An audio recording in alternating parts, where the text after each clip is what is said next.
திமுக கூட்டணியில் 3 தொகுதிகளை கேட்டு பெற வேண்டும் என்பதில் உறுதியாக இருக்கிறோம் என்று கூறிய விசிக தலைவர் தொல் திருமாவளவன், ஆனால் திமுக கூட்டணியில்தான் பயணிப்போம், அதில் எந்த மாற்றமும் இல்லை என்று திட்டவட்டமாக தெரிவித்துள்ளார்.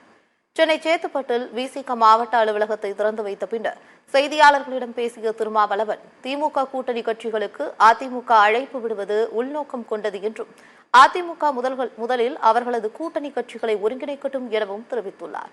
வாக்குப்பதிவு இயந்திரத்துடன் விவிபேட் கருவியை இணைக்க வேண்டும் என ஆணையத்திடம் தெரிவித்துள்ளோம் என்று கூறியுள்ள திருமாவளவன், வாக்குப்பதிவு நாளில் இருந்து 2 வாரங்களில் வாக்குகளை எண்ண வேண்டும் என்றும் வலியுறுத்தியுள்ளார். விடுதலை சிறுத்தைகள் மிக தெளிவாக இருக்கிறது. திமுகவிலே நாங்கள் 3 தொகுதிகளை கேட்கிறோம், தொடர்ந்து வலியுறுத்துகிறோம். அது வேண்டும் என்பதில் உறுதியாக இருக்கிறோம்.